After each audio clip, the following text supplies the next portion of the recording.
আজি নতুন বৰ অসম শীৰ্ষক অনুষ্ঠানত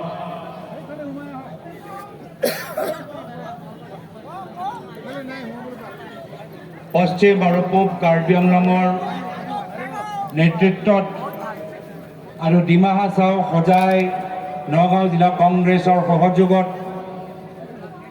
অনুষ্ঠিত হোৱা এখন কৰ্মী সন্মিলনত উপস্থিত থকা ছত্তীশগড়ৰ প্ৰাক্তন মুখ্যমন্ত্ৰী ভূপেশ বাঘেল ডাঙৰীয়া, AICC চিনিয়ৰ অবজাৰ্ভাৰ প্ৰাক্তন কেন্দ্ৰীয় মন্ত্ৰী বন্ধু তিৰ্কী ডাঙৰীয়া, বিধায়িনী দলৰ দলপতি দেৱব্ৰত শইকীয়া ডাঙৰীয়া, AICC সম্পাদক মনোজ চৌহান ডাঙৰীয়া, সাংসদ ৰকিবুল হুছেইন ডাঙৰীয়া,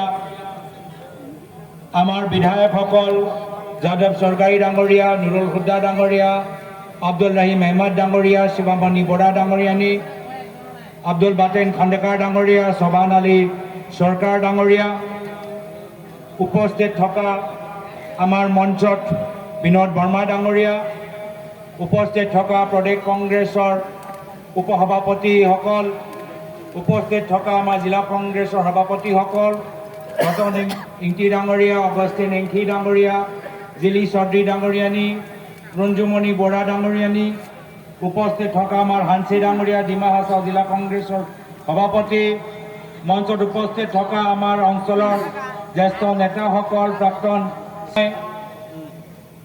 অলপ আৱেগিক হৈ আছো আৰু এই আৱেগৰ পিছত দুটা কাৰণ আছে। প্ৰথম কাৰণটো হ'ল যি কাৰণ ভূপেশ বাঘেল ডাঙৰীয়াই উল্লেখ কৰিলে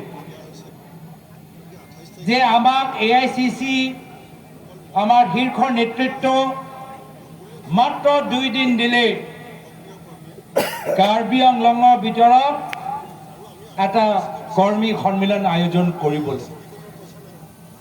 বহুতৰ মনত প্ৰশ্ন আছিল যে কাৰ্বি আংলঙত আমাৰ EM নাই, কাৰ্বি আংলঙত আমাৰ বিধায়ক নাই, কাৰ্বি আংলঙত আমাৰ সাংসদ নাই, কৰ্মী সন্মিলন মাত্ৰ 2 দিনৰ ভিতৰত আয়োজন কৰিব পাৰিবনে? আৰু সেই সময়ত আমাৰ কাৰ্বি আংলঙৰ যিবোৰ আমাৰ স্থানীয় নেতৃত্ব আছে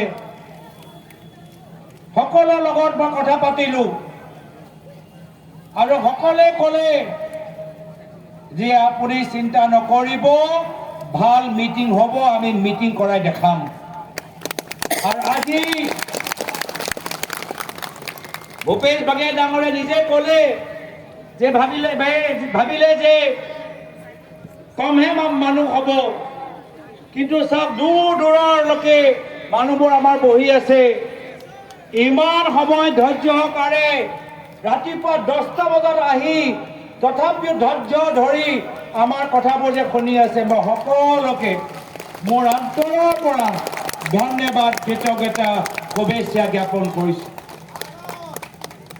কাৰণ দূৰৰ পৰা আমাৰ সজাই নগাঁও কলিয়াবৰ দূৰৰ পৰা আমাৰ ডিমা হাছাওৰ পৰা আমাৰ দলৰ সতীৰ্থসকল আজি ৰাতিপুৱা এতিয়ালৈকে 8টা বজাত নিজৰ ঘৰ এৰিছে। মই নগাঁও, ডিমা হাছাও আৰু সজাইৰ পৰা অহা আমাৰ দলৰ সতীৰ্থসকল, জিলা কংগ্ৰেছৰ বিষয়াসকল, ব্লক কংগ্ৰেছ, মণ্ডল কংগ্ৰেছৰ বিষয়াসকলকো মোৰ ফালৰ পৰা আন্তৰিক ধন্যবাদ, কৃতজ্ঞতা জ্ঞাপন কৰিছোঁ। কম কথা নহয় যে ৰাতিপুৱাই 8টা বজাৰ পৰা ঘৰৰ কামখিনি সামৰি আধৰা থৈ ইয়ালৈ অহা ৰাতিপুৱা প্ৰায় কিমান বাজিলে কওকচোন? 3টা বাজিলে চাওক। কিন্তু ধৈৰ্য সহকাৰে আমাৰ মানুহবোৰ শুনি আছে। এয়া হ'ল কংগ্ৰেছৰ তাকত, এয়া হ'ল কংগ্ৰেছৰ শক্তি। অলপ ঘৰুৱাভাৱে কথাখিনি পাতিছোঁ দেই, কোনোবাই বেলেগ বুজিব নালাগে। এজন সাংবাদিকজনে মোৰ ওচৰত আহি সুধিলে যে আপোনালোকৰ লগত মিত্ৰতা বিচৰা এজন বিধায়ক, শিৱসাগৰ বিধায়ক অখিল গগৈ ডাঙৰীয়া কৈছে যে তেওঁ কংগ্ৰেছৰ ব্ৰেণ্ড এম্বেচিডাৰ, আপুনি কি ভাবে? তো মই সেই সাংবাদিকজনক ক'লোঁ যে ৰাজীৱ ভৱনত কিমান ভিৰ, কংগ্ৰেছৰ কৰ্মী কিমান সমাগম হৈছে দেখা পাইছেনে? আপোনালোকে দেখিছেনে ৰাজীৱ ভৱনত কিমান মানুহ গৈছে? দেখিছেনে নাই দেখা? দেখি ভাল লাগিছে নাই? মই ক'লো এইসকল যে আমাৰ কংগ্ৰেছৰ সাধাৰণ কৰ্মীখিনি যে অসমৰ 126টা সমষ্টিৰ পৰা গৈ গুৱাহাটী ৰাজীৱ ভৱনত জয় আই অসম কংগ্ৰেছ পাৰ্টি জিন্দাবাদ যে কৈছে, সেয়া হ'ল আমাৰ কংগ্ৰেছৰ মূল ব্ৰেণ্ড এম্বেচেডাৰ।